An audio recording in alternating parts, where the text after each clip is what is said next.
প্রিয় বন্ধুরা, আপনাদের সামনে একটি সুন্দর ক্যাপশন নিয়ে হাজির হয়েছি। কাক হচ্ছে পৃথিবীর একমাত্র পাখি যে কিনা ঈগলের পিঠের উপরে চড়ে বসে ঘাড়ে ঠক্কর মারতে থাকে, তাকে বিরক্ত করার দুঃসাহস দেখায়। মজার বিষয় হচ্ছে ঈগল কিন্তু কাকের সাথে যুদ্ধ করে তার সময় ও শক্তির অপচয় করে না। কেননা ঈগল যেটা করে সেটা হচ্ছে সে দ্রুত গতিতে আকাশের দিকে উপরে উঠতে থাকে। অধিক উচ্চতায় অক্সিজেনের স্বল্পতা এবং ঈগলের প্রচণ্ড গতির কারণে কাক দুর্বল হয়ে হাঁসফাঁস করতে করতে এক সময় ঈগলের পিঠ থেকে সে মাটিতে খসে পড়ে।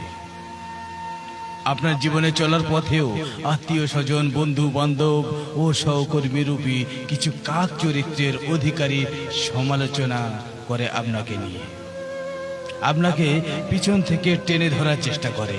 ওদের সাথে লড়তে গিয়ে নিজের মূল্যবান সময় ও শক্তির অপচয় না করে আপনি শুধু তাদেরকে আপনার উচ্চতায় নিয়ে যান, দেখবেন তারা পালাবে। কারণ ওই উপরে তারা অক্সিজেন পাবে না, কারণ ওই উচ্চতায় তারা কখনোই টিকবে না, ওখানে পৌঁছানোর যোগ্যতা তারা রাখে না। তাই আপনার পিছনে কাক চরিত্রের মানুষ যারা, তাদের কথায় আপনি সময় অপচয় না করে আপনি এগিয়ে যান, সফলতা পাবেন।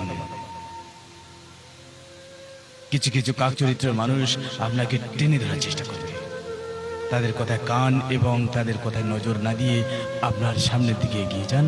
সেই কাক চরিত্রের মানুষগুলোকে আপনি উপরের দিকে টেনে নিয়ে যান, দেখবেন তারা অক্সিজেন পাবে না, তারা খসে পড়বে। তাই আপনার লক্ষ্য সামনের দিকে আপনি এগিয়ে যান, আপনার সফলতা হবে। তাই লাইভটি এখানে সম্পূর্ণ করলাম। সবাই ভালো থাকবেন, সুস্থ থাকবেন। শুভরাত্রি। আবার আগামী দিনে নতুন ক্যাপশন নিয়ে হাজির হব আপনাদের সামনে।